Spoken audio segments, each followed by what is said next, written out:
来ましたかね。はい、皆さんこんばんは、ドロです。11時半になりましたので、やっていきたいと思います。今日もねライブをやっていきたいと思います。よろしくお願いいたします。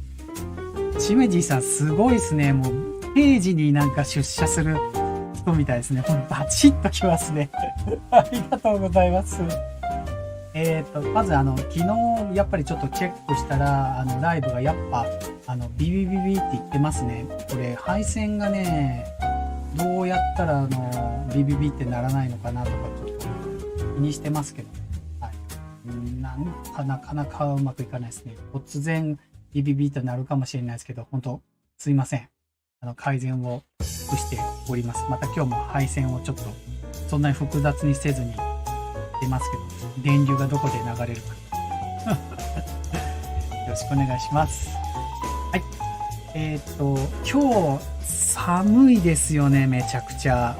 さっき日曜日は僕10時半まで家庭教師をしているので、はい。先日紹介して、そうだったんですね。よかったです。チャンネル登録してくれたんですね、あそこ。あの人、なんか若いのかな、なんか、実はほうほう。それ、あれですね、シベディさんに言いたいやつじゃないですか、トイダさん。それは。なんか、将棋のことですよね。はい。第2局勝ちました。そうそうそう。長官のやつですね。あれ、本当にいいと思います、僕。幅広いし、僕のテクニカルはどっちも夜やってるからダラダラしてるじゃないですか。はい。そうですね。藤井聡太あれですよね。名古屋の子ですよね、確か。違ったかな、名古屋か、瀬戸か、どっかの、近所だと思います。はい。天才ですよね、本当に。はい。それでなんだっけ、その長官、僕の方は夜ダラダラしてて、あの方はね、確か朝すごい早い時間に、こう、なんか、忙しくやってるんですね。多分、忙しくすることが好きなんじゃないですかね。僕はちょっともう、年っていうのもあって、忙しいとこが好きじゃないので、夜まったりとダラダラ喋りながらやってますけどね。これ、忙しくしている方とかには、このライブって向いてないっていうかね、面白くないかもしれないですよね。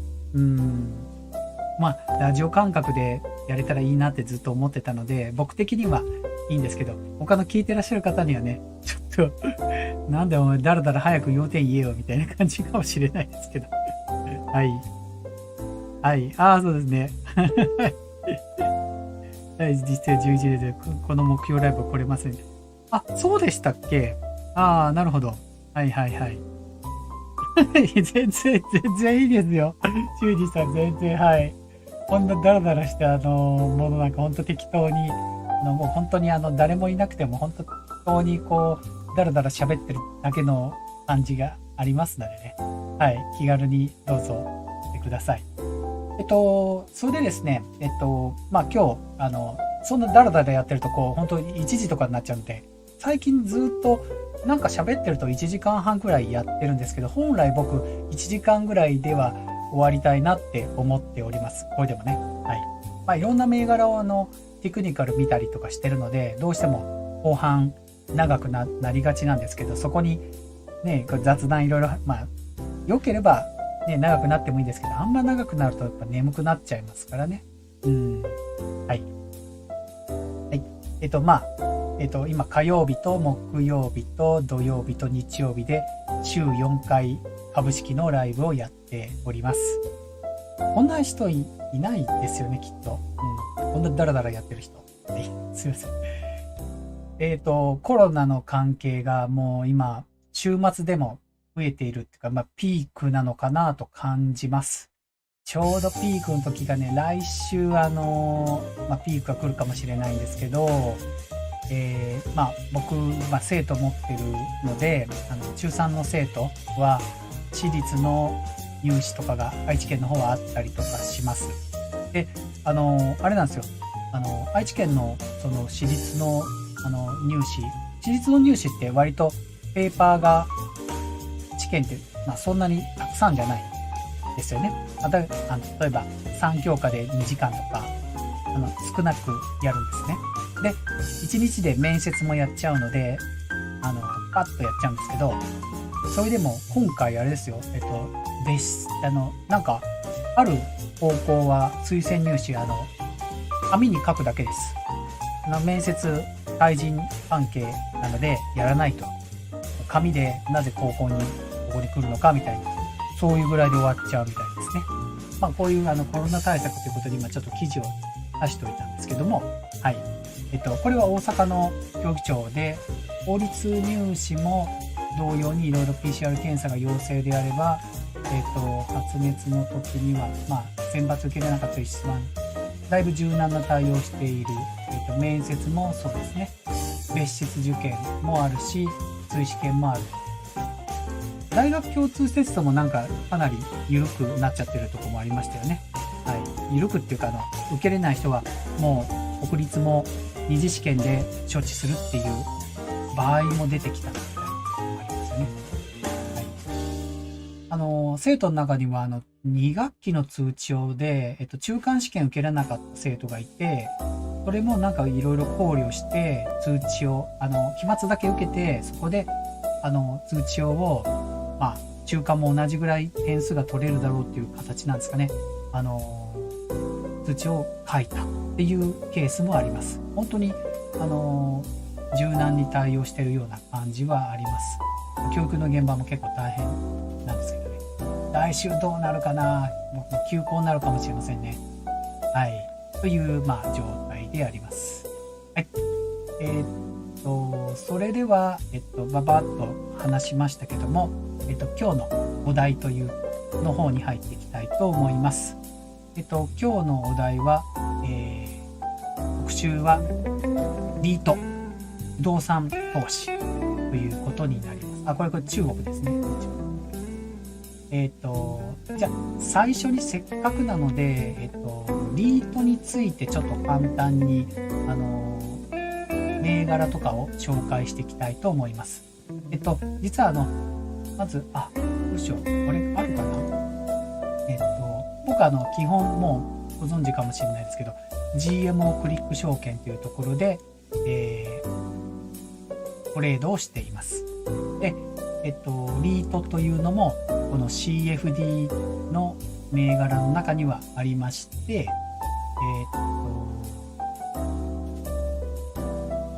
縦玉じゃない、インフォメーションですね。インフォメーションを見ていただくと、ちょっと見にくいかもしれない。このバラエティ CFD っていうところに、ここに REIT と書いてある REIT と呼ばれているものがあります。こう押しますね。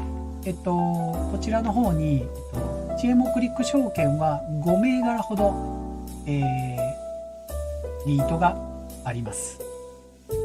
で、まず、これの、レバレッジ、どうしてもCFD はレバレッジっていうのがかかりますので、レバレッジが、リートは通常は5倍になります。5倍っていうと、この CFD 取引の場合は、米国個別株が5倍です。通常ね。はい。だから個別株と同じように考えればいいのかなということですね。個別株と一緒です。だから、実はリートの方が今、テクニカルをお見せすればわかりますけど、動きが個別株に比べてなだらかです。動きが多少違います。ということで、今は、こちらのリートについて、高配当であるっていうことと、それからレバレッジをかけて、少しの値段でやれるっていうことでね、いろいろこのリートについて調べていきながら、分散投資ができるチャンスもあるのではないかということで、今回ね、アメリカの株が落ちてることによって、いろんな形でみんな投資先を探してる可能性があると思うんですね。でその中の一つでこのリートっていうのもせっかくなので、知識持って今すぐトレードしなくても、あ、こういうのもあるんだなっていうのを知っていただくだけでもいいんじゃないかなと思っております。はい。ずっとこれ、火曜日ぐらいからやりたかったんですけど、こんだけ米国株やいろいろなんかかんかあったので、できなかったですね。まあ今日日曜日なので相場もね、閉まってますから、もうちょっとね、まったり見ても大丈夫かなと思っております。それではですね、まず、こちらの、1商品目、グローバル、米国を除くです、これ。不動産 ETF というものです。ティッカーコードが、RWX と言います。はい。正式名称がですね、SPDR DJ インテルリアルエステイトと言います。ちょっとめんどくさいですね。RWX と言います。それでですね、こちらの方ですけど、ブルームバーグの、ところから、じゃあどういうポートフォリオかなっていうのをちょっとお伝えしたいと思います。RWX US ですね。で、これ、まず、直近の配当が 10.97% と書いてありますね。で、配当利回りってすごい難しくて、どこを基準にするかっていうのがあるらしいですね。この間僕ちょっと両学長のなんか配当のことについてちょっとだけ話聞いたら、そこで値段出してるんだとか、ちょっといろいろこうバラバラしてるので、実際この配当は目安ぐらいにしかならないそうです。10.97 と書いてあるんですけども、こちらの方ではだって 4.8 になってますので、全然違います。4.88 ですね。こっちも。トレーディングビューで書いたのは 4.88。で、このブルームバーグ直近で 10.7。まあ、5年間のトータルリターンが 3.45 って書いてるので、まあ、5% ぐらいじゃないかなっていうので、トレーディングビューの配当がほぼ僕は近いんじゃないかなと思って見てました。はい、ちょっとここの配当難しいですね。はい、で、経費率がこれ 0.59。これは現物、なんていうのかな。この現物で買う場合ですので、CFD はこの経費率ありませんのでね、0% になります。それで、この、気になるこの銘柄ですけども、これがですね、日本が入っていたり、三菱不動産が入っていたり、香港、これ詳しい僕はなんだっけ、不動産の会社名見てもわからないものもあります。この香港の会社であったり、あとドイツの会社があったり、とにかくこの銘柄がアメリカ以外の不動産の会社が入ってる。あ、どうも、東雲さんどうもお疲れ様です。皆さん、適当にご挨拶しちゃってくださいね、今日も。よろしくお願いします。こんな言い方あれですけど。はい。で、こちらの方が日本の、日本ビルファンド投資法人って、もうちょっとわからないですけど、ポートフォリオの一番トップがグッドマングループって書いてあって、これどこなんでしょうね。オーストリア、どこでしょうね。これ au ってどこなんでしょうね。はい。au って書いてありますけど、国の名前で au ってどこなんだろう。はい。HK は多分香港ですよね。で、GR はジャーマニーでドイツですよね、きっと。NA はなって何ですかね。NA。au とか、もうこの、国の名前でパッと出てこないのもありますけど、まあ、こういう構成銘柄になっているということになります。はい。で、米国以外の ETF ですので、値動きの方ね、見ていきたいと思います。これ先週書いたので、すいません。先週書いたので、若干この、テクニカルのチャートが変わってきています。高配当で一応 4.8 で見てますけど、すいません、上昇トレンドがやっぱりリートもあれですね、下がってましたね、1週間で。なのでこの上昇トレンドがこれ冷やしですけど、1週間でビュッと下げてるので、1回上昇トレンドちょっと変更させてもらいますね。ちょっと、そうですね、この上がちょっとここの方が正しいかな。この角度も直近に合わせてこれくらいでいきますか。はい。下降トレンドが正しいですね、これ。下降トレンドはこのまんま使って、そのまま下降トレンドには付け根に来てます。ということで、これどうも今僕が買おうとして考えていたプライスに近づいてきてるんですが、まだダブルボトムするかどうか。来週もアメリカはちょっと、オーストラリアですよね。NA は何でしょうね。ちょっとごめんなさい。僕もパッと出てこなかったですけど。国のティッカーコードってあるんですよね、きっと。で、これがですね、アメリカのリートも多分、株式と近い動きをする。でも、暴落まではしないとは思いますね。こうチャート見ていただくと4時間して、ナスダックよりは下げていないと思います。直近から、いいですか？ちょっとあれを見ますね。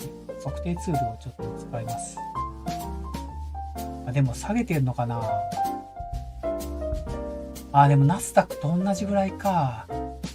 一番最高値から 12.13% 近く、あそこまで12% 落としてますね。ピークから。ナスダックと、ちょっと似てるかもしれないですね。ただ、配当が 4.8% なので、やっぱ配当がある分また違うと思いますね。はい。ということで今もうちょっと下げてくるかもしれませんけど、一応、ナスダックをもしかして短期で買うよりはこのリートを見た方がいいなと思っています。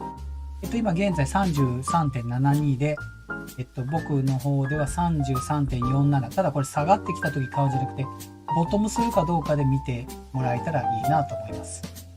はい。まず一つ目。このグローバル、ETF の紹介でした。じゃあ次いきますね。2番目ですけど、ここからね、なんかもう似たような、ETF になります。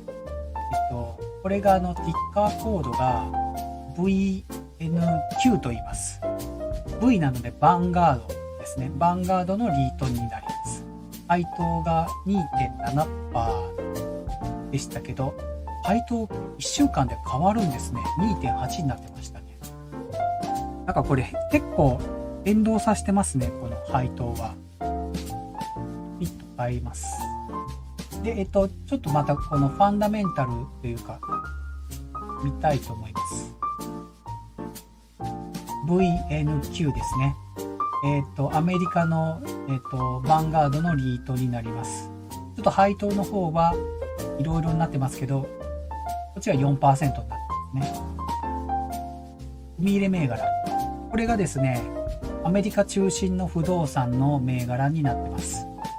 で、ちょっとわかんないのが、一番上のポートフォリオで 11% を占めてるのがヴァンガードリアル、何の会社かわからないです、これ。会社じゃないかもしれないですね。で、これ知ってます、僕。アメリカンタワーって書いてあるので、一番 6.8%。これトランプの、あれですよね。日本ビルファンドの株持ってたんですね。どうもお疲れさんです。ハローでございます。おはようございます。はい。あれですね。アメリカンタワートランプのとこですよね、きっと。で、僕これアメリカの不動産全然知らない。これ US。プロロジスとか、ブラウンキャッスルは聞いたことあるかな。これ聞いたことありますね。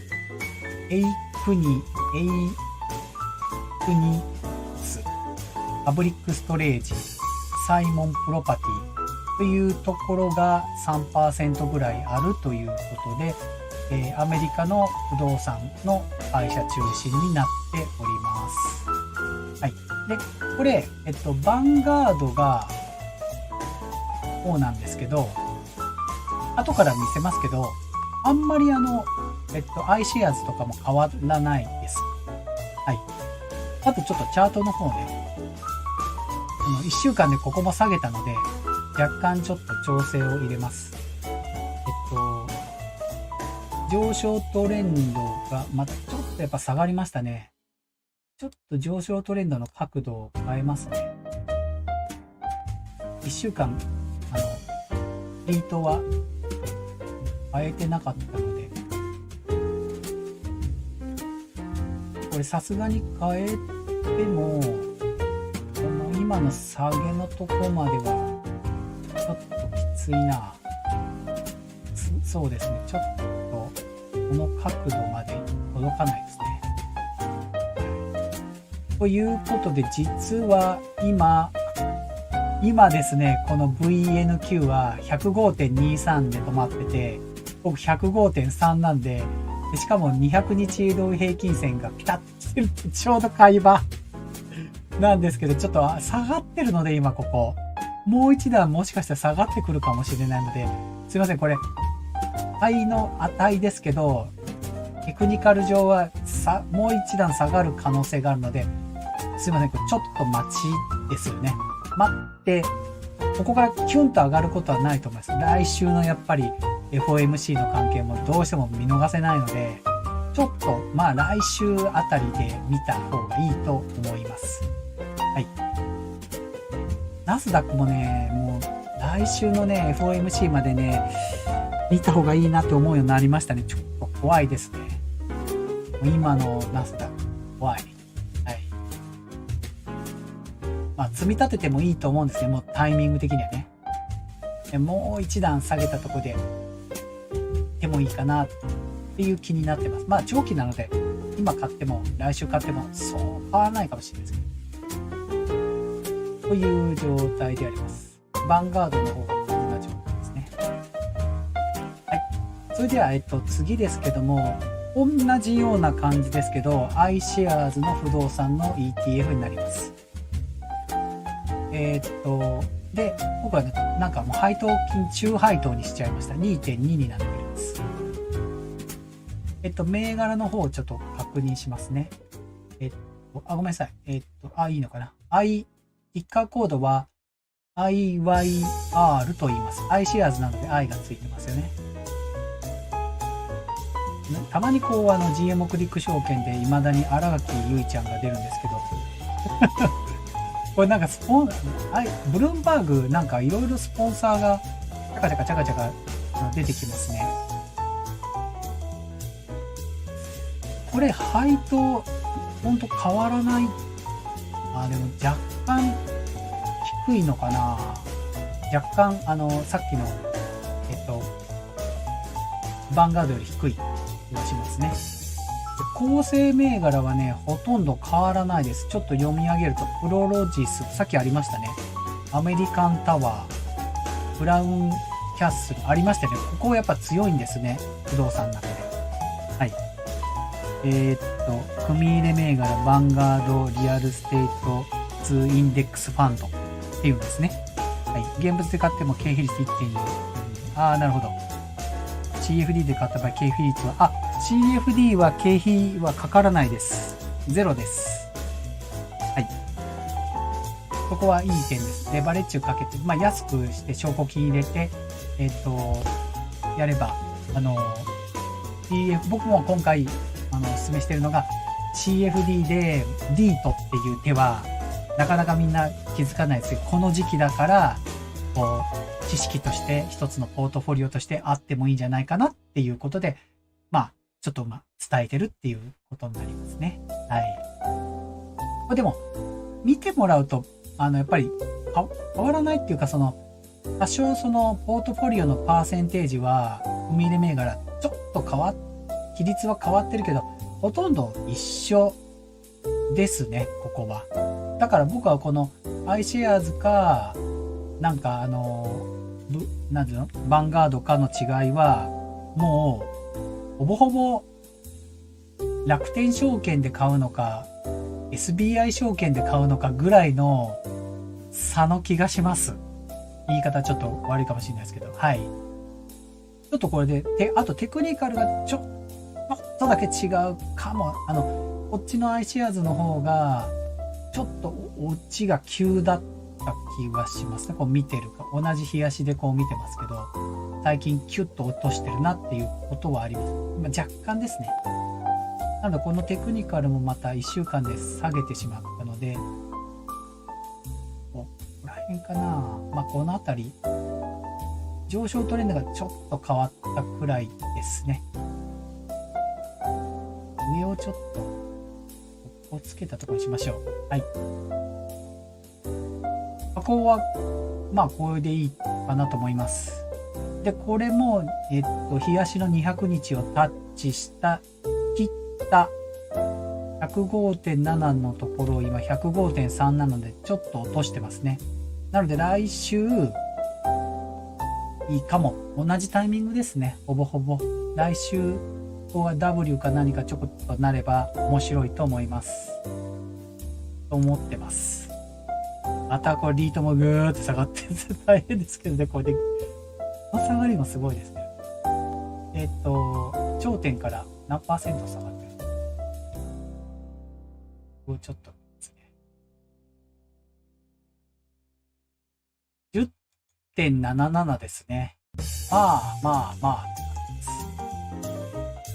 ナスダックとかで比較しちゃうと、まだマシか。配当もありますし。はい。それでは次のリートをいきます。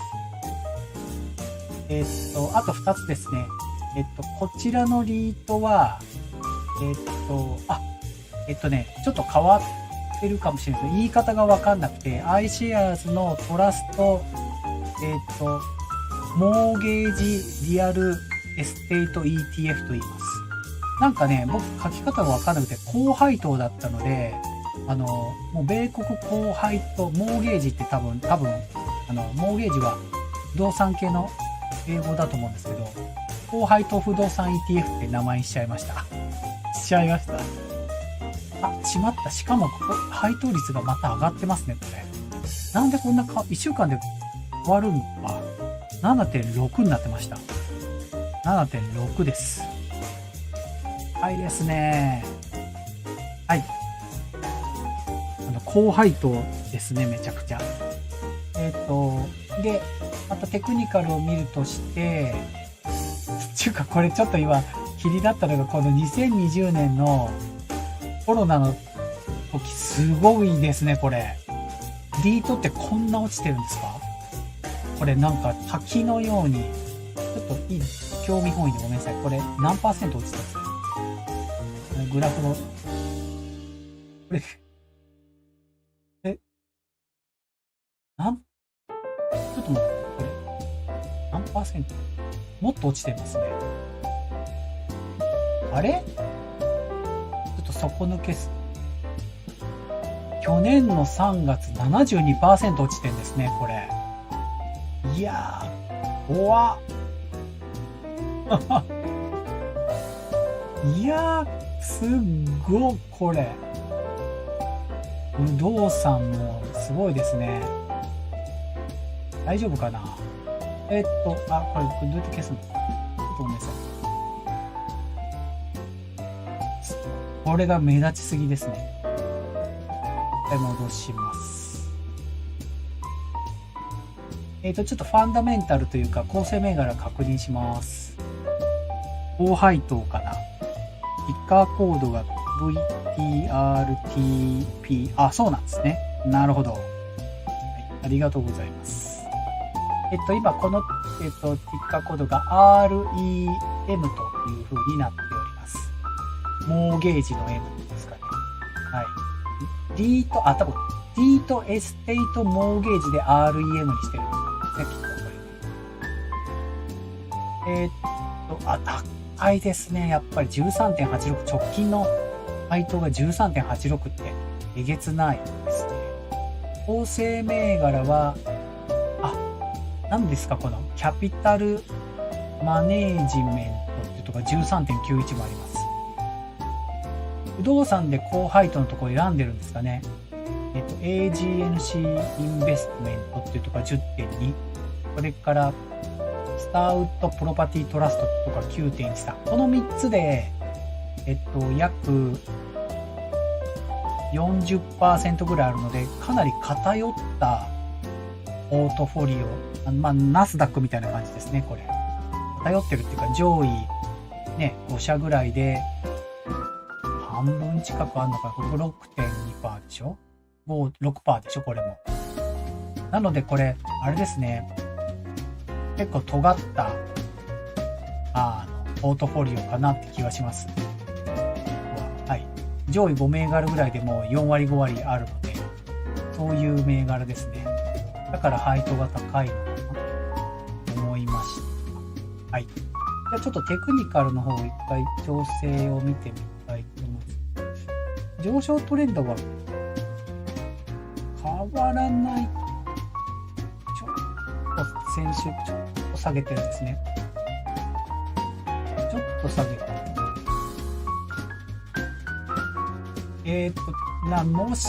でも、他のものに比べて下げ幅が少ない気がする。そんなことないですね。10% 落ちてますね。13% 落ちてました。これ指数が小さいからそう思えたんですね。しっかり落としてました。で、今、落としていこうとしてて、僕実はこれ、配当が高かったので、もうアラートをね、ちょっと下で仕込んでます。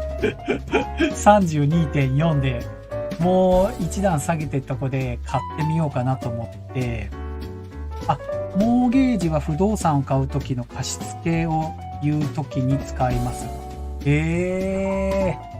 すごいですね。よく知ってますね。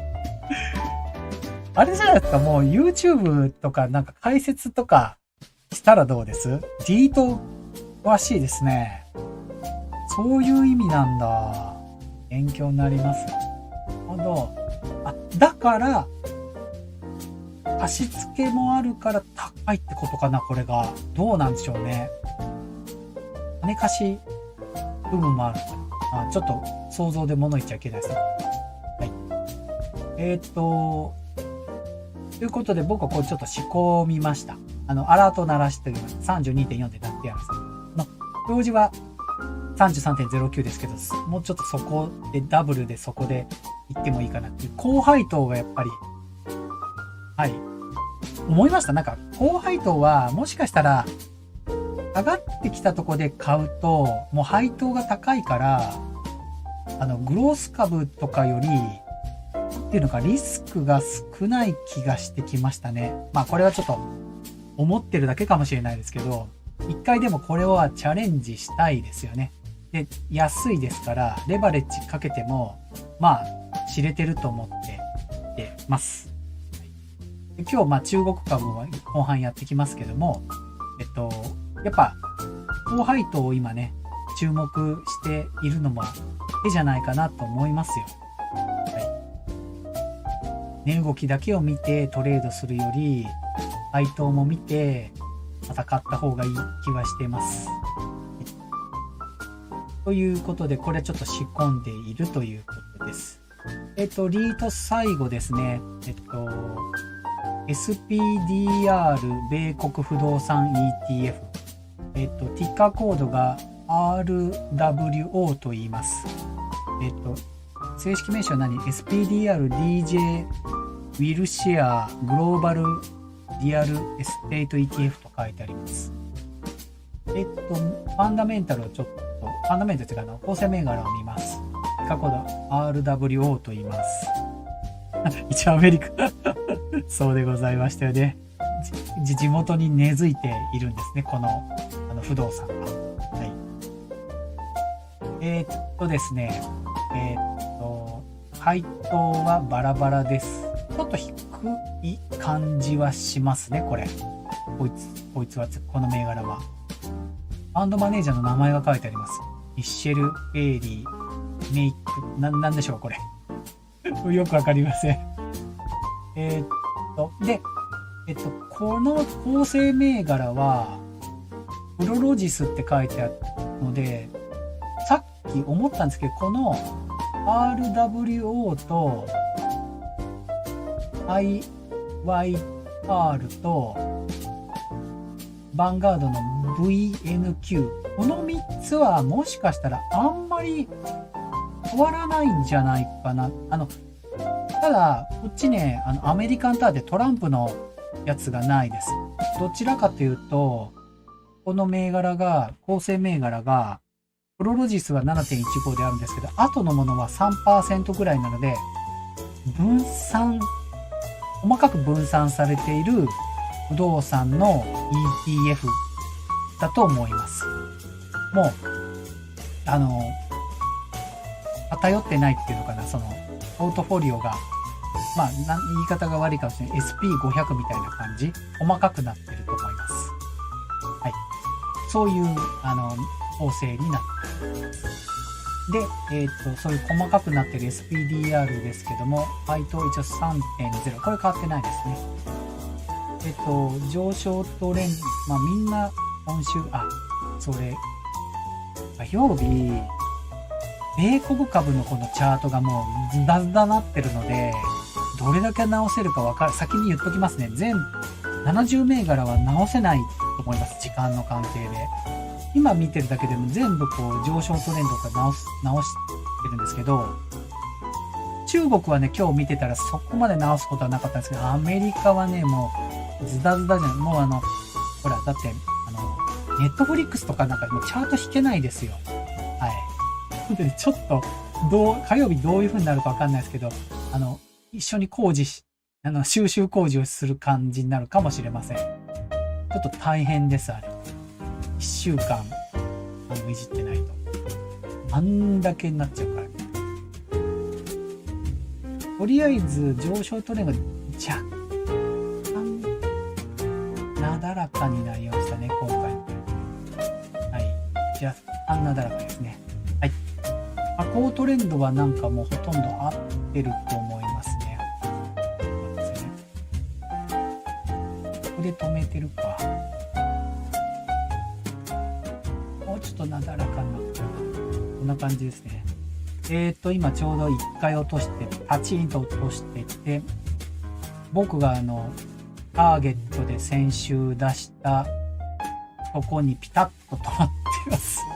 52.75、52.69 でほぼ止まってる状態です。なので、やっぱ来週動きを見てどうかなっていう感じはしてます。だからもうまとめると、SPDR とさっきの IYR と、ヴァンガードの VNQ はどれか1個でいい気はします。もうチャート見て決めるぐらいな感覚でいいと思いますね。ポートフォリオ見ても本当にわかんないと思うんですよ、これ。どの不動産がどうなのか。はい。と思うのでね。一応、こんな感じで考えていただきたい。で、あとは、変わってるなと思えば、このグローバル、アメリカ以外の D 等1個買うのも面白いし、さっき言った、僕はちょっと実験したいなと思ってた高配当の、米国高配当の不動産も面白いかなと思うので、まあ、3つですね。はい。と思います。ということで、今日特集、ヒートの方ね、簡単に送りました。もっと細かいファンだとか話せばいいですけど、まあ、テクニカルで見ていけば、今がちょうど来週あたりどうかなっていう感じは思いましたのでね。話をさせていただきました。それでは、引き続き、積立 NISA 先進国6分の1が、そうなんですね。先進国株式新興国じゃなくて、先進国ってあれですよね。先進国のポートフォリオって確か、米国も入っているけど、意外にあれだったですよね。なんだっけ、ヨーロッパがまだそんなにあれでしたよね。ちょっとごめんなさいね。せっかくなので、ちょっと見てもいいですかね。今、メジさんがちょっとコメントいただいたので、気になるのでちょっと見たいっす。これって、ピッカーコード出るよな。ちょっと待ってくださいね。今調べますね。先進。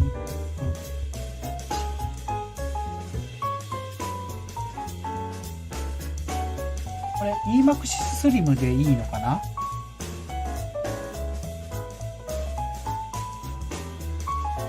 あるかな。投資信託のティッカー出てくるかな。あ、ないのか。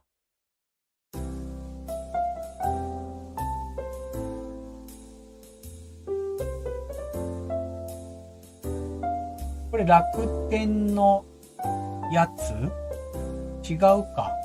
これ先進国インデックスになってますけど、基準価格から。これです。これのことかな ?3 年、1年。これ、基準価格と。ポートフォリオが、これ確か意外に先進国と言いながら米国のウエイトが高かった気がします。あれ？ポートフォリオ載ってないじゃん。これか。なんだこの楽天は。これ楽天の方を使ってないからわからないな。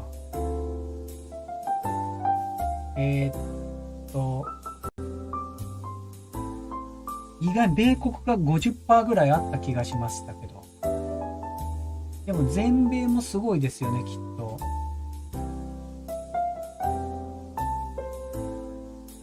これ、一緒か。あ、これで出てくるかな。あ、俵のあ、それですか。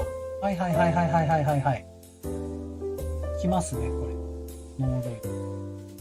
俵。ノーロイド。なんか落ちた。すいませんね。先進国公式。チャート出るかな。有名ですよね、これ。でか。こっちでチャートが出てくるかな。基準価格がこれ。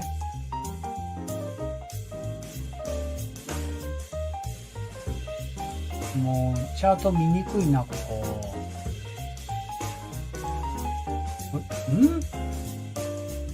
もう、こういう、なんだこれ。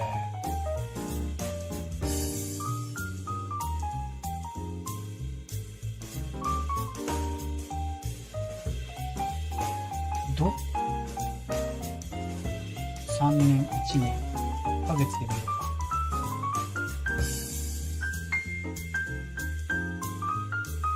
米国70あるんですね。あ、そうなんですね。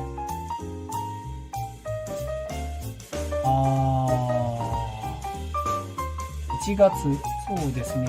なるほど、なるほど、なるほど、なるほど、なるほど。でも、半値になっ、このチャートだと半値に見えないのは違うのかな？これ違うのか。なんかごまかしてんのかな？これなんか、基準価格がちょっとおかしいですかね。ちょっとこれだと騰落率がわからないですね。ごめんなさいね。俵ノーロイドで今ちょっとパーッとチャートがうまく機能してないのか。基準価格がまだそこまで下がってないように見えちゃいます。半値ってすごくないです？半値は。僕もね、ナスダックのレバナスが半値までは行ってない。あれ？ちめじさん、そのうちに戻りますよって言ってます。うん。そうですね。そうです。収支が1943、そうか。値じゃないですね。ごめんなさいね。ごめん、なんか僕間違えてるかもしれない。はい。そうですね。はい。あると思いますね。もう、僕らも、僕もちょっと最近積み立ての方のレバレッジ、ナスダック100も多分かなりいっちゃってると思います。どうだろう。他で言ったら3、40万は減ってる、もっと減ってるかなと思いますけど。1月から始めたんですね。なるほど。そうか、トイダさんの方は1月から先進国投信を始めた。先進国投信ってなんかバランスがいいんですかね。僕なんか尖ってるか知んないですけど、米国一本でやっちゃってるからあれか。今あれですよね。そうそう。やっぱちょっとタイミング皆さん悪かったのは、この秋ぐらいから米国で積み立てしようって思ってる方とかは、ほとんどの方が損してると思ってるんですけど、ドイブも話しましたけど、緩やかかもしれないんですけど、まだ米国は、大丈夫だと思います。はい。僕が言うのは変ですけど、はい。そう思います。はい。もうちょっと月足から変えてしまったんですけどね。消しちゃったわ。昨日の月足のやつ、直しちゃいましたけど。はい。だから本当積み立ては、もうちょっと言い方あれですけど、基準は1年で 7% あればいいよって思った方がいいと思います。で、これフォローになるかわからないんですけど、僕、イデコっていうのをやってるんですけど、イデコの方でも、全然1年間やっても、僕は新興国もやってるので、新興国マイナスですよ。はい、確か。新興国積み立てて、マイナスで積み立てて。はいはい。なので、本当に、いろいろ分散しなきゃいけないなと思って、片やナスダックではこう儲かってるかもしれないけど、片や、なんていうかな、先進国とかではダメで、新興国もダメ。先進国はまだちょっとマシかな。入れるタイミングが良かったので、コロナ明けから、2020年のね、ここから入れてったのでいいですけど。こればっかはね、まだ本当に勝負は全然、まだまだ先ですよ。そうですよね。だから握っておいてくださいね。本当に。はい。握ってください。大丈夫です。どうも、75名さんどうもこんばんは。よろしくお願いします。はい。ということで、だいぶ、回っちゃいましたけども、どうしましょう。こちらの ETF の方、進めちゃいますね。バーッと。で、CFD の場合は本当に安く、少しずつ、なんていうのかな、トレードを楽しむっていうことで、やってほしいと思います。で、前回からもそうですけど、世界の ETF で高配当もありますので、本当に勉強の意味で、ちょっとね、CFD をやってみてほしいなと思います。で、そのタイミングとして今、全部ちょっと今日紹介できないので、中国もやりたいので、パッと言ってきますね。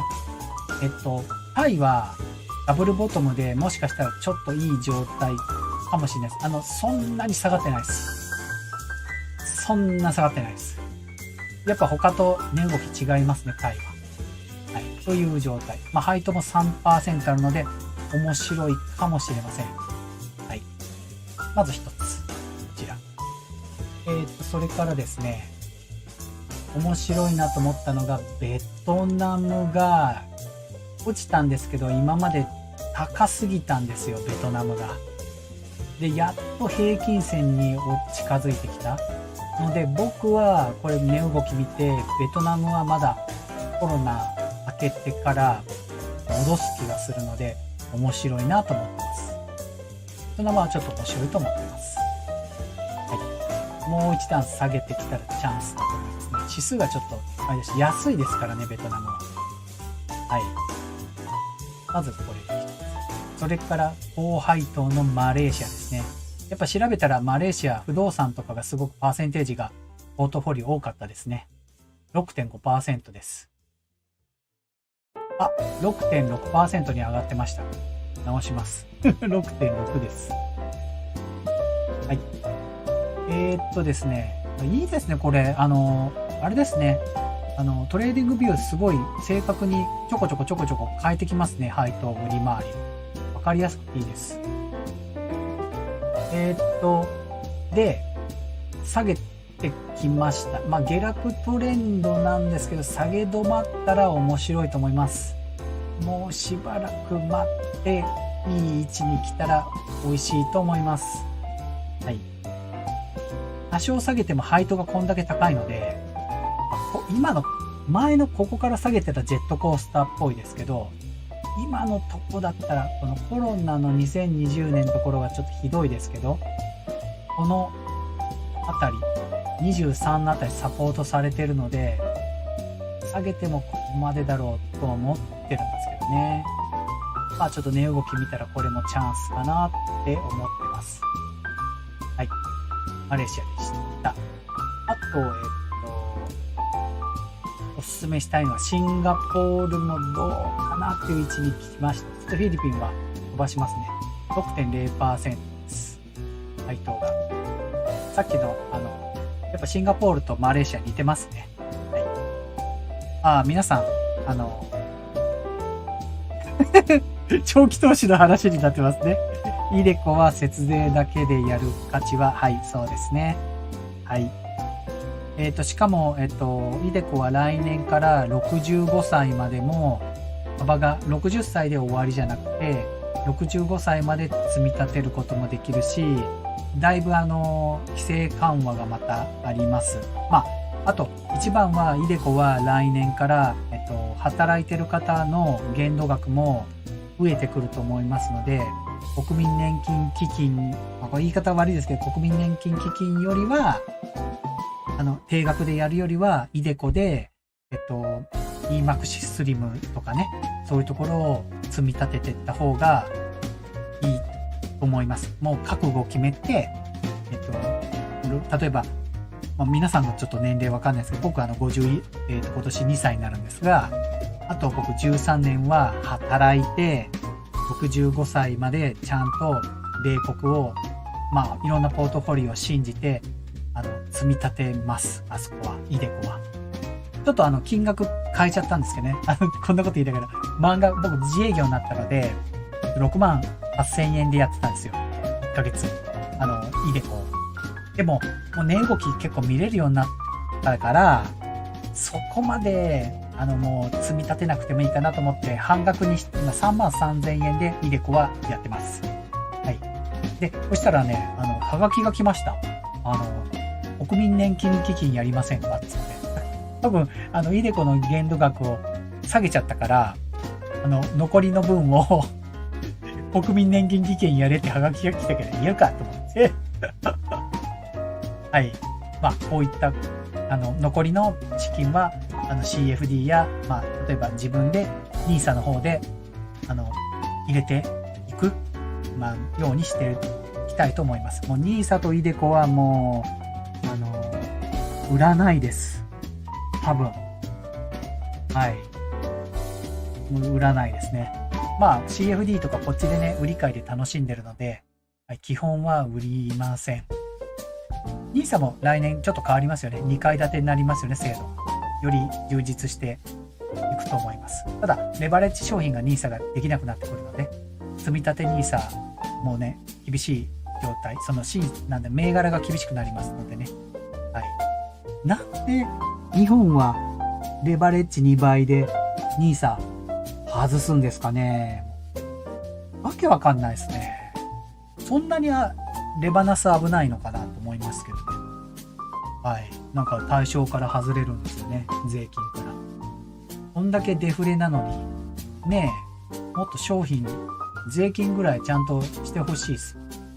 ただでさえ高いの。言って脱線してます。すいません。シンガポールが今ちょっとボーンと下げてて、上がってきて下がってきてるので、これちょっと形状的にはもしかしたらダブルボトムになってチャンスかもしれません。と思って、青にしてあります。はい。シンガポールとマレーシアは面白いと思います。あと、世界の ETF、ついに僕韓国リスクリワードなくしちゃいました。半導体ですごい下がってしまって、もう、上昇トレンドもちょっとまだわからない状態なんでやめました。すいません。これもうちょっと上がってくる様子見ないといけないですね。台湾もちょっと落としてますね。トルコもちょっと怖いです。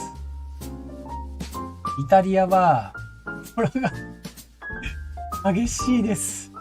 上がってだから分かりやすいんですけどね、これ、日経より分かりやすいかなと思ったので、一応、上がって下がって上がって下がって上がって下がってなので、いいかなと思いました。配当も一応 2.66 あるので、普通に配当もあります。はい。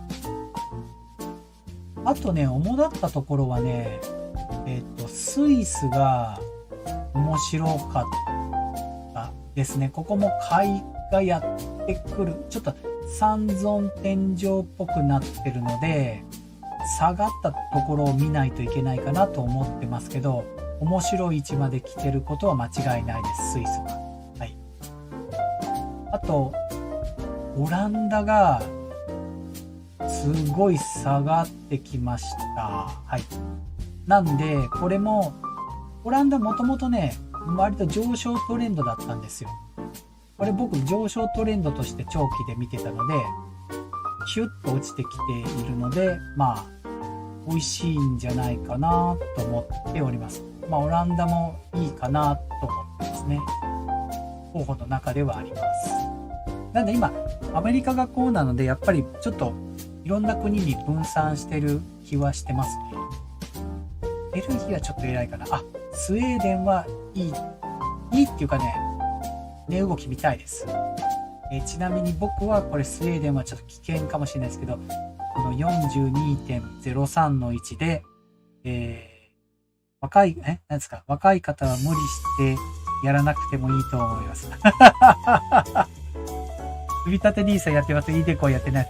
習志野ゴンベイさん、いくつぐらいの方か僕わかんないですけど、イデコは怖いっちゃ怖いですよ。だって60歳まで下ろせないっていう恐怖はあるから、例えば、こんな言い方やったけど、例えば30代の人が60歳の時に30年あるじゃないですか。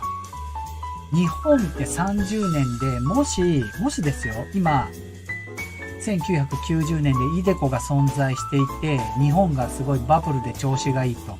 イデコで積み立てしようと思ってたら、日本で積み立てたら大変じゃないですか。30年っていうのは、こうちょっと言うと、5年くらいなら米国も変化があっていいですけど、30年はね、アフリカ来てるかもしれないし、わかんないですよね。僕らが30年、僕82ですよね。死ぬ間際にアフリカがなんかアップルみたいな会社ができていたら面白いなと思います。アフリカの大富豪が、みたいなね。ケニアの大富豪が、ね。リビアとかもね、人口が多いですよね、確か。ナイジェリアが強いかもしれないですよね。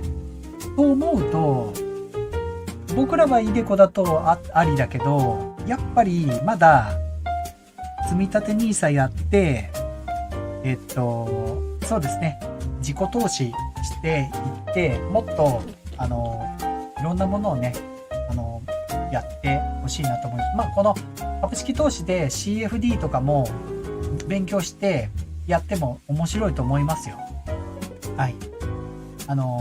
で、僕はまだ攻めてる方だと思います。こんな言い方あれですけど、まだ、なんていうのかな。債券とかに行かないです。まだ株式一本で行こうかなと思って。もしかしたら僕多分これトレードルールもあるかもしれないですけど、生涯株式投資中心じゃないかなって思いますね。別に債券が悪いわけじゃないです。安定してていいだろうしね。国債とかもいいかもしれないですけど、無識でいくんじゃないかなと思います。うん。それよりも大事なのは、好きなことで働き続けられることっていうのもやっぱあると思いますよね。はい。はい。ちょっと話それちゃうといけない。スウェーデンはちょっと一応アラート仕込んでおります。はい。まだ下がってくるかもしれない。もう一段下がってくるかもしれません。ちょっとね、下がり方が先週すごかったので、どうなるのかなっていう感じがしてますけど。ちょっと危険な、はい、じっちゃまが言う悪女みたいな感じ。ちょっとそういう気配はしますけどね。値動き的には。あとですね、世界の ETF は、ブラジルがですね、配当が変わってますね。9.3。アパート投資。そうなんですね。ナイジェリア系。ナイジェリア系米国人っていうのがあるんですね。不動産投資好きなんですね。面白いですね。アパート投資とかそういうのが多いんですね。いいですよね、アパート投資も。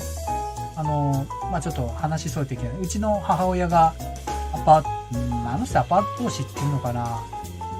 なんか全然そんな感じじゃないです。アパート経営っていうのかな。大東建託ってとこでね、やってます。お任せしてるので何が何だか分かってないみたいです。はい。アパート投資とは違う。多分、今のアパート投資って、日本で言うと、例えば中古のアパートを買って、自分で内装かなんかちょっと工夫して、で、ちょっと大家さんみたいな形でやるっていうのが、一番なんかいいよっていうことも言ったりとか、あと、ちょっと極端なあれですけど、今空き家があったりするので、それをリフォームしたりとかしてっていう人もちらほら聞いたりしますね。はい。でもやっぱマンションとかの方がいいかもしれないですけどね。でもアパート経営っていうかアパート投資って若いうちってやるのは大変じゃないですか。多分5000万ぐらいいるとかすると思うんですけどね。はいはい、そうですね。そう。イデコはね、そうなんですよ。だから、僕はニーサとイデコ両方やってますけど、やっぱり、今はね、例えば、若い方とかは、30代とかの方は、積み立てニーサをやりながら、株をちょこちょこ見たりとか、で、ちょっとダンさん、こんな言うといくけど、ダンさんまでアグレッシブにやることはない気はしますね。はい。僕は、いろんな銘柄をダンさんから聞いて勉強しましたけど、いいもの、悪いもの、手出しちゃいけないものっていうのを自分のトレードルールっていうのができてきたので、ちょっとエネルギー系はやめるかなとか CFD の中でも選んだりとかもしますし、そういうことをしてますね。積み立てはベースですし、皆さんもポートフォリオの中の7割くらいは例えば積み立てとかになってるかもしれませんしね。はい。ということで、とにかく、いろんな銘柄をちょっとずつ入れて楽しんでほしいです。はい。楽しむっていうことができれば嬉しいですね。だから数千円ぐらい、落ちることとかも、数万円落ちることもありますけどね。楽しめる余裕ができると嬉しいですね。で、ブラジルはですね、すいません。上がっちゃいました。先週、アラート鳴らしたんですけど、パーンと一回上がってしまいましたが、まだわからないので、僕ちょっと、ブラジルはなんか実験したいです。このホワイト。はい。という状態ですね。はい。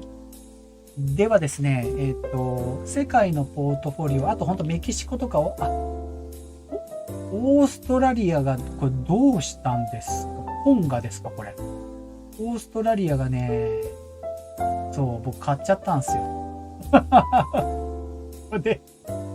これ、もうこれいいだろうと思って、高配当だったし、オーストラリアが指値が刺さった瞬間、噴火が起こって、落ちちゃいました。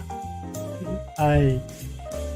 あ、ポストプライムで投げ銭が計画されている。ああ、そうなんですね。まあまあまあ。投げ銭っていうことはあれですか？なんて言うんです？ライブをやるんですか？投稿に対して投げ銭するってことか。動画とか。リアルタイムでやるわけじゃないんですね、きっと。なんか、言ってましたよね。誰か、投げ銭やってくれ、つって。はい。ありがとう機能ですね。私それ期待してます。あ、そうなんですね。へえ。あ、東雲さんなんですか？一軒家を一棟借ります。おう、内装と電気工事自分で。おうすげえ。すごいですね。面白いですね。メンテ自分でできるのはいいですね。そうですね。なんかはい。今、DIY じゃないですけど、YouTube でもいろいろこう、出てきてるんですね。そういうこう動画とかが。やり方とかも結構出ているので、安く内装したりすることとか、もうほんとちょっとしたことは、でも、業者さんに任せるものもあると思います。ここは業者さんに任せて、ここは自分でやってみようとか、いう人も多いみたいですね。はい。6000円俺に投げ、なんで6000円どういう意味ですか？高いじゃないですか。そうですね。僕はまあもう、はい。投げ銭もあれですけども、ポストプライムもどこもそうですけど、お金はいらなくて好き勝手に、喋ります。あ、ホーハイトこれ変わってますね。5.4% に上がってました。オーストラリアトンガ噴火であれですけど、戻ってこないかなもう。まあそんなに入れてないですけどね。もともとこれ500円ぐらいで、かける1万円ぐらい入れたぐらい。ちょっと楽しんで。とにかくどれぐらい、この配当がついてくるのかっていうのを見たいんですよね。CFD の高配当ってどんなもんだっていうのがわからないので、はい。本当は、これではなくて一番やりたいのは僕、イギリス100だったんですよ。イギリス100の高配当って言われてるので、今上がりすぎちゃってるので、イギリスが実は。イギリスはあれですよね、ちょっと話変わりますけど、コロナの政策すごいですね。あそこ、なんていうのかな。ロックダウンとかもうしないみたいですよね。なんか実験して、なんか記事に載ってましたね。実験して、これはマスクとこれだけでいいっていう風にして、今回のオミクロンに関しては、ミクロンが関してはなんか、ゆるく経済活動を優先しているっていうことを聞いて、株価もそんなにめちゃくちゃ下がってないんですよね、イギリスは。はい。ドイツとかユーロがあんだけ下げてるのに、イギリスは違いますね。高止まりしている感じがありました。はい。ちょっと今出してないですけど。ということで、ETF の方は以上になりますね。はい。みんな言いたいことこれちょっと投げ銭適当にやってくださいね、じゃあ。投げ銭の金額わかんないですよ、もう。投げ銭わかりません。はい。なんかダンさんの時に知ってます？前、ダンさんのライブの時って投げ銭送った人で、じっちゃまが投げ銭送った時があったんですよね。あれみんなびっくりしましたよ。前。じっちゃま投げ銭するのかなと思って。しかも2000円ぐらいしてたので、結構投げ銭の金額が大きかったかもしれないですけど、金額によってあれ、チャットが止まるですかね。結構、じっちゃまのとこが投げ銭金額多かった止まってる時間が長くて、みんなあれ、じっちゃまか、あれ、じっちゃまかって言ってましたね。まあ、すごいですわ。はい。それじゃあ、すいません、脱線しちゃうとですね。はい。適当に言ってくださいね。はい。マスクになくてよくなるんですよね。そうなんですか。なるほど。はい。それではですね、中国の方やりますよ、今日。もう休む人は、収録あって寝てくださいね。中国、やっぱり気になるので。はい。まずこちらの中国のと香港の指数になります。やっぱ結局これ1時間超えるな。ダメですね。ちょっとお茶飲みますね。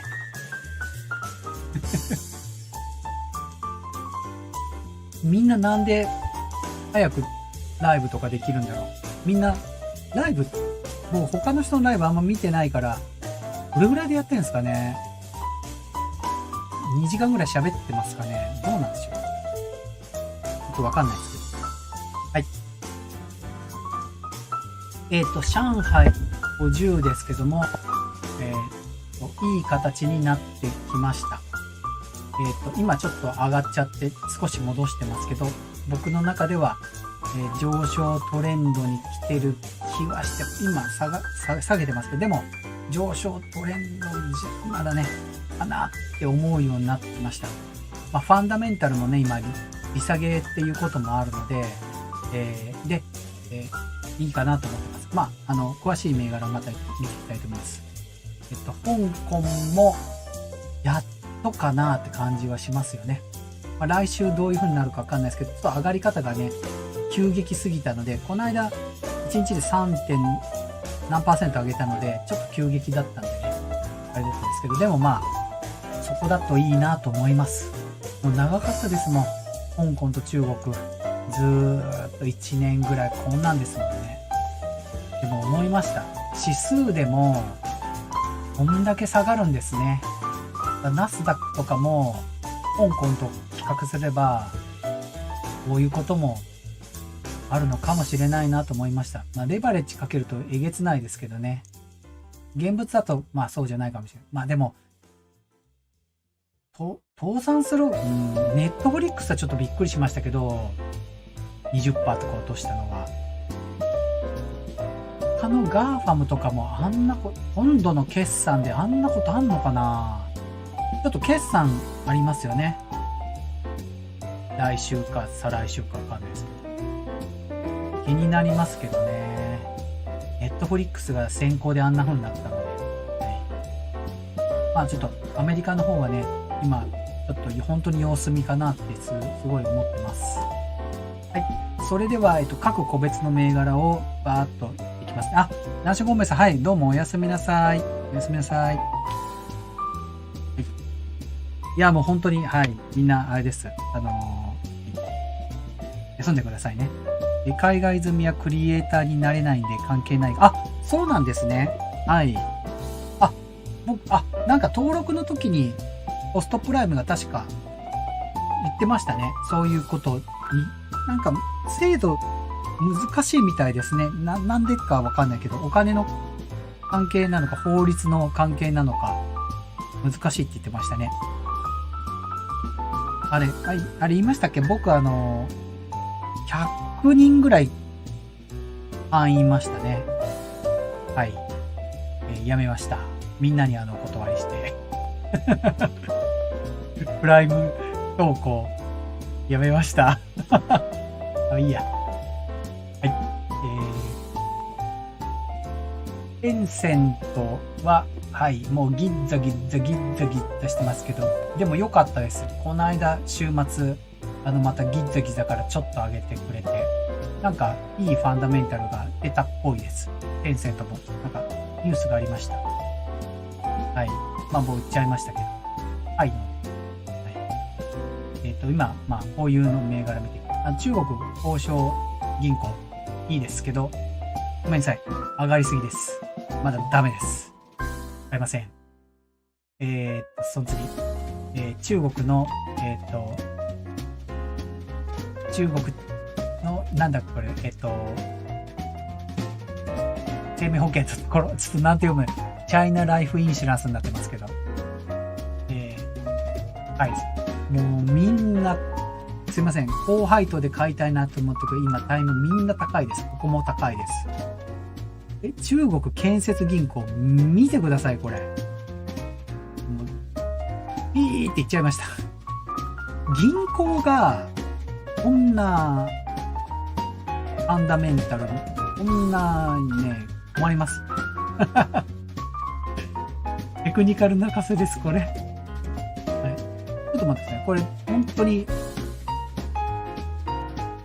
まあいい、まあ上昇、まあそうだな。加工トレンドが変わっちゃいましたね。一部修正加えます。上昇トレンドも変わっ、そうですね。この底値からちょっと変えますね。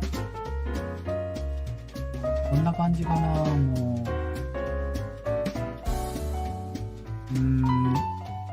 う。はい、もう、はい。違う意味でテクニカルは効かなくなってきてます。こういうのが。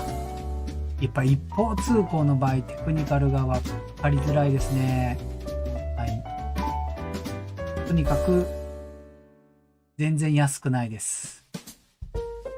という状態です。これちょっとごめんなさいね。そうですね。はい。次行きます。お買い得なとこ。ここもダメですね。中国のピンヤン保険も高いですけども、めちゃくちゃ高い位置に来てます。はい。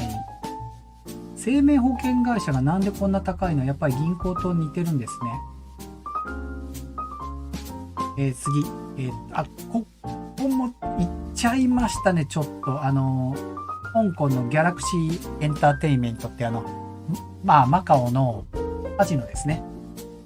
このマカオの、あの時ドロさん披露してました。ああ、よくご存知ですね。はい。死んでました。あれです。まず、原因は、夜中だったんですよ。こう、プライム投稿したいなっていう思いと、それから米国株で、ポストプライムを出すときに、なんて言うんです？テクニカルの暴落を出すときに、アメリカの暴落を出したかったので、3時とか4時とか FOMC が発表があるときもチャートを見ていて、で、うわ、落ちたと思ったときに、誰よりも早く速報を出したりしてた関係で、朝までやってたんですよ、こういうことも。それがね、精神的に来ましたね。今のライブの方が楽です。全然楽です。ポストプライムの時のがそういうことをやってて、あと、やっぱり気使う、SNS でやっぱ気使っちゃってたので、いろんな人の投稿のところにやったりとか、早く、こう、フォロワーさん増やそうとしていたことが逆にね、スパムみたいな形で言われたり、やっちゃいましたね。はい。今はもう幸せでございます。はい。お金じゃないなって自分ではちょっと思ってます。はい。すいません。ここがですね、カジノのところが、もう綺麗なダブルボトムになってきました。なんか良かったと思います。こういう、なんつうのかな。こういう業種が上がってきてるっていうのが景気をね、また良くしてくれるんじゃないかなっていう気持ちにさせてくれますよね。はい。トップからはだいぶ音してますけど、さあ、ここからどうかなっていうところで、まだでも、いろいろこう落としてきたりすると思うので、ちょっと 39.6 かわからないですけど、いい形で上昇トレンドに来てくれるといいなとは思います。一応、ちょっと期待も込めて、でもこういうのじっちゃまは買っちゃいかんって言ってます。まだわからんでこんなの。カップイズハンドルならなきゃダメだよって、多分こういうのも、こう落ちて、この57ぐらいまで来ないと買っちゃダメだって、そういう意味だと思いますけどね。ここで買ったら、ダメだって言ってましたね。スケベ心。はい。レノボはいいですね。レノボはいいと思います。今、ちょうど、また、ちょっと落ちてきましたけど、上昇トレンド乗ってて、伝統的な、パソコン業界の、あれですね、アメリカで言うと IBM みたいな状態ですね、ここは。なので、いい状態が来てるので、下がってきた時に買っってもいいかなと思いますね。はい。ちょっと待ってくださいね。これ僕アラート仕込みますね。ちょっと気になってたので。消えちゃったのかな？待っていいですね。自分のトレード。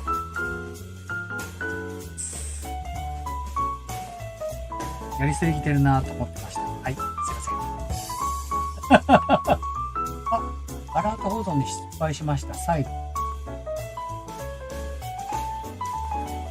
なんかね、ちょっとやっぱ性格でね、ダメですね。中途半端になっちゃうのが嫌なのかもしれないですよね。こう、なんでしょうね。はい。勢いが出ちゃうのかな。ダメですね。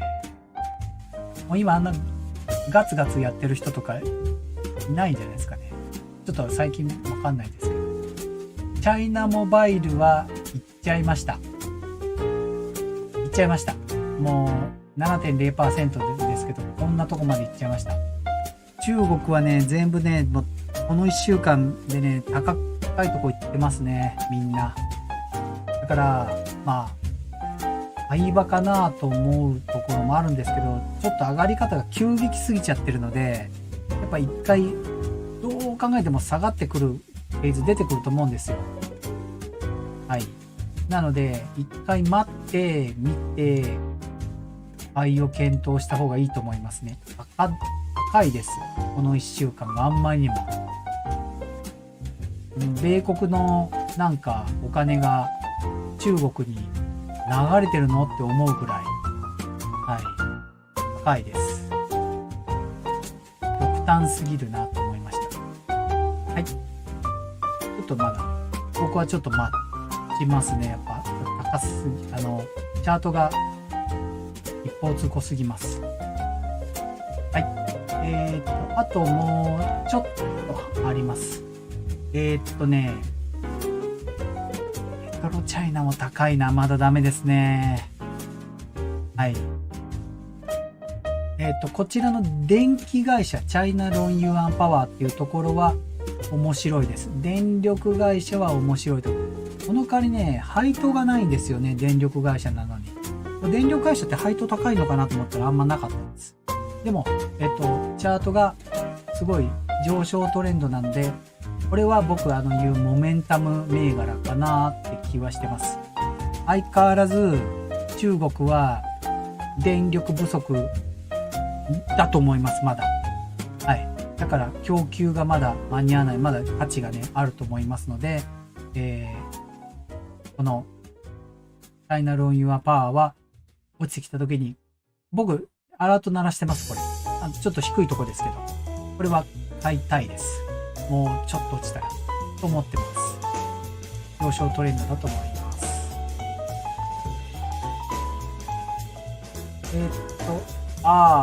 もうこの辺からすみません。ダメなものばっかです。HSBC ホールディングス。香港の銀行ですね。見てください。これ、測定不能領域来てますね。下がってんですよ、これでちょっと。落ちてるんですけど、まだ全然落ちが、はい。一方通行に見えますよね、これ4時間して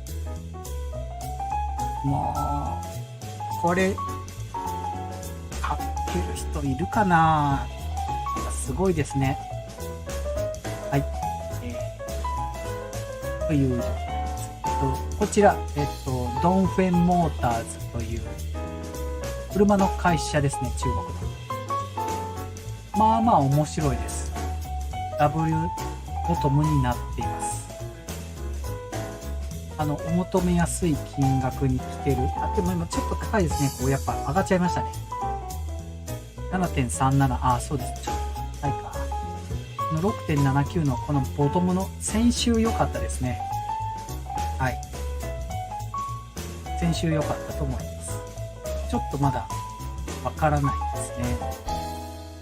下げてくると思うんです。ここまで下げてくるかわからないですね。はい。中国の車って僕ADR のニオっていう車ニオだったかなあれ中国だったかな電気自動車の。この GM クリック証券ではないですけど、SBI 証券では僕、ニオっていうとこ買ってました。はい。有名だと思いますけどね。ちょっと見ていかないと、ちゃんと見てないですけど、ニオは。自動車会社は面白いと思います。アメリカの自動車会社がこの間まですごい高かって、やっとちょっと落ちたぐらいなので、なんとも言えないですけどね。トヨタもそうでしたよね。最高値からちょっと落としましたよね。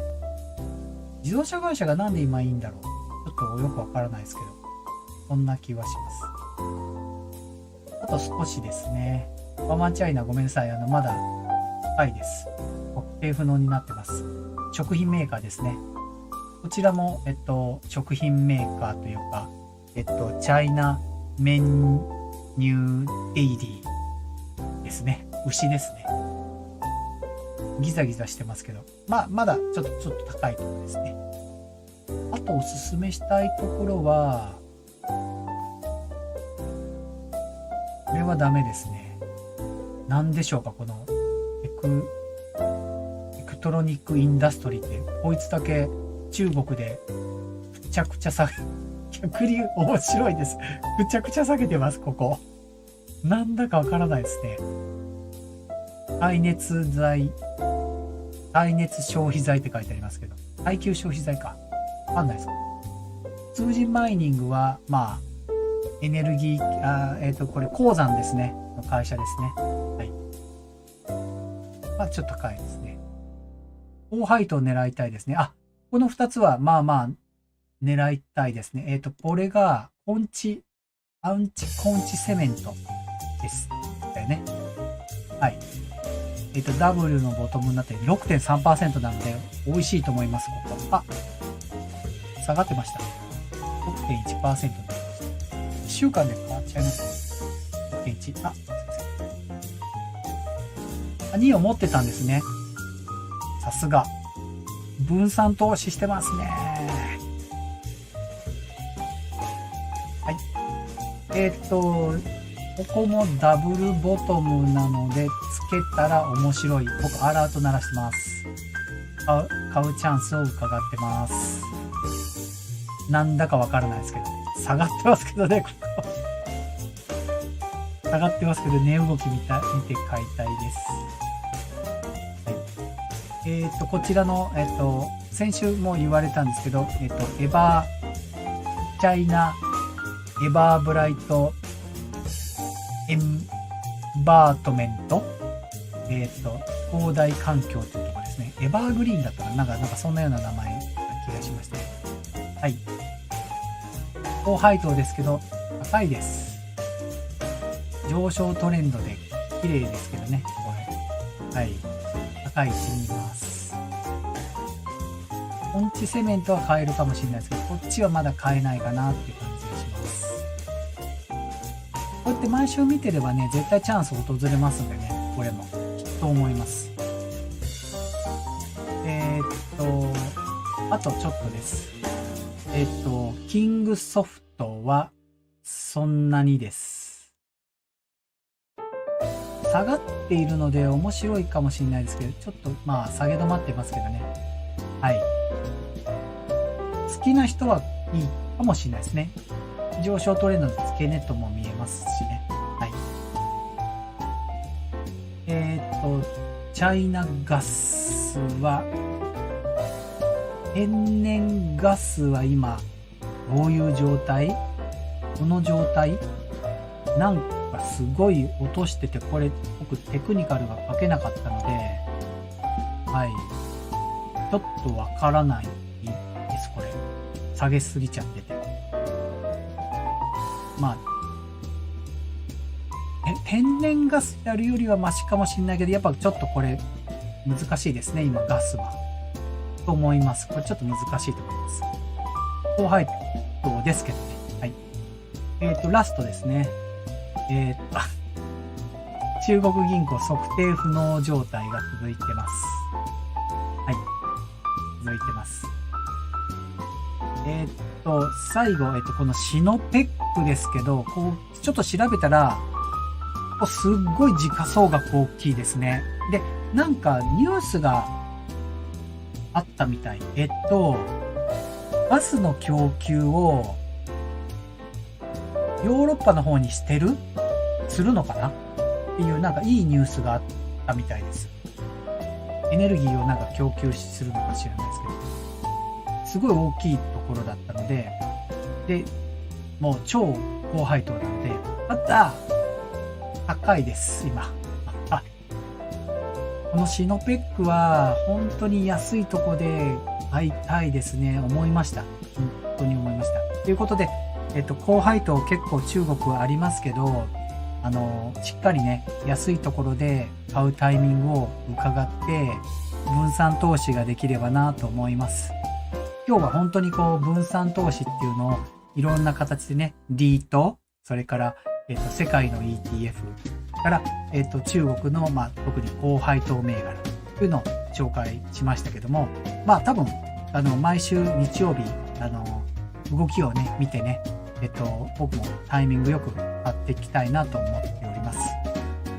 で、火曜日なんですけど、米国株多分やるんですけど、このチャートがくっちゃくちゃかもしれないので、主だったところは見ていけるかもしれないですけど、あんまりたくさんできるかはわからないです。できるだけ準備もね、進めていきたいと思いますし、もしかしたら、今週も落としてきて、またチャートがくちゃくちゃになるかもしれないですけど、できるだけテクニカルのあるもの、それから、もう、正直テクニカルが書けないものもあるので、しっかりね、もう、わからないものはこう、わからないっていう風に書いた方が親切かなと思いますのでね。おすすめできるもの、そうでないものっていうのをこう分かるようにしていきたいなと思っております。とにかく突貫工事が大変ですけど、楽しいのでね、できるだけ月火とね、今見つけてチャートを書いていきたいなと思っております。そうですね、ニューヨーク相場怖いですね。ほんともう、ヒートマップ見てたら、あんなもん、なんかあれです、東雲さんは燃えるらしいです。はい。僕はもう、チャートがもう、めちゃくちゃじゃないかって感じ。もう、こんなターゲットなんか書いてる場合じゃねえわ、みたいな。スターンと言って。もう、予想できないですよ、あんなのも。本当思いますよ。はい。なので、だからといって、リスクヘッジって言って、僕もヘッジって言ってショートを入れるかっていうと、さすがにそれはないですね。ダンさんが言うショート、ヘッジっていうのもわかるんですけど、とにかくショートは早いんですよ。だからヘッジを入れるときにはちょこちょこ見てないといけないし、僕はそう思ってるんですよ。本当に根っからのトレード好きでちょこちょこ値動き見る人だったらショートもありじゃないかな、ヘッジもあり。ナスダックのショートはね、怖いっす。正直。落ち方が怖いっす、やっぱり。上がり角度が強ければ強いほど、ショートの人たちは待ってましたとばかりに落としてくるので、テスラとかもそうですけど、ボラティリティが高くなりますよね。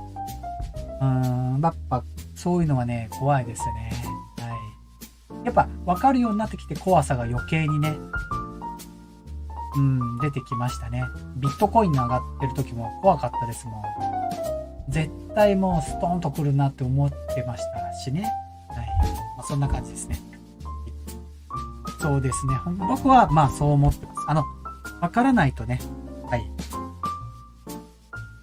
だからロング中心で全然いいと思いますね。もうポートフォリオの7割は見立てをして、あとの2割とかで、なんていうかな。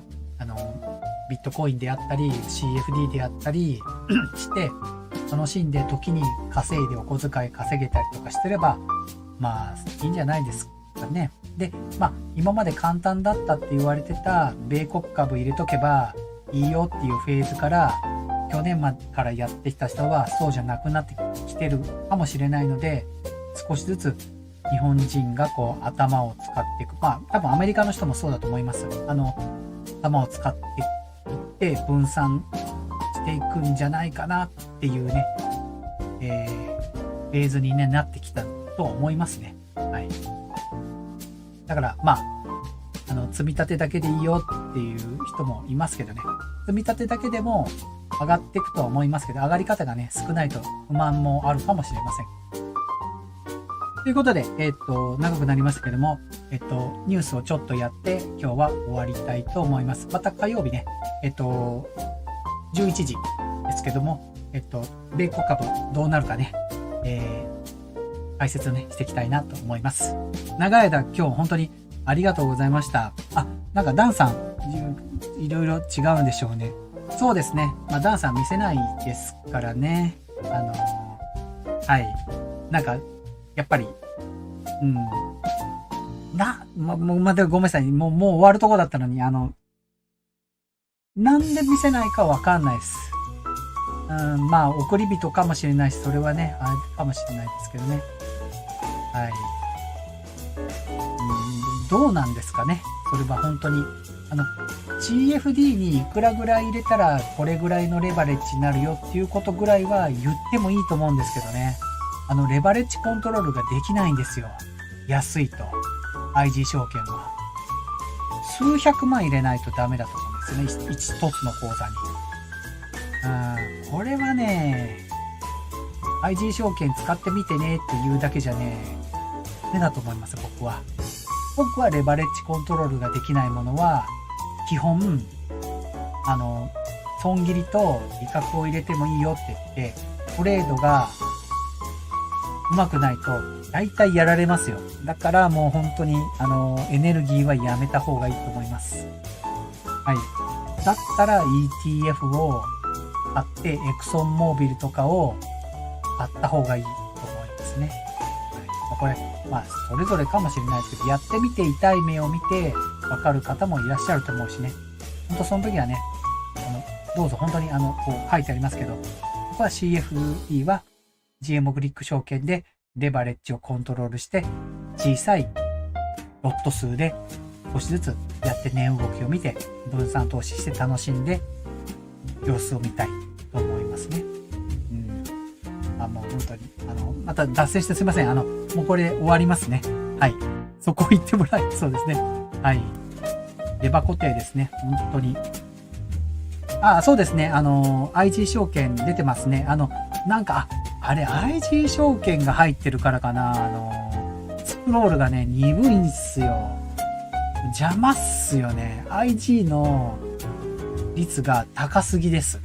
だってなんか、フォロワーさんとかの投稿を見てて、4つか5つぐらいやったらすぐ IG が出てきません？もう、インスタでもあんなに出てこないっすよ。一社独占提供か。GMO かどっかも出てるのかな？ GMO か FX かなんかありましたよね。はい。すいません。長く本当にありがとうございました。本当、もう、1時回ってますのでね、もう、はい、終わります。はい。すいません。はい。はい。それじゃあ、ニュースの方に変えますのでね、ここからはちょっと30分、見て、そこから、終わりたいと思います。どうもありがとうございました。失礼します。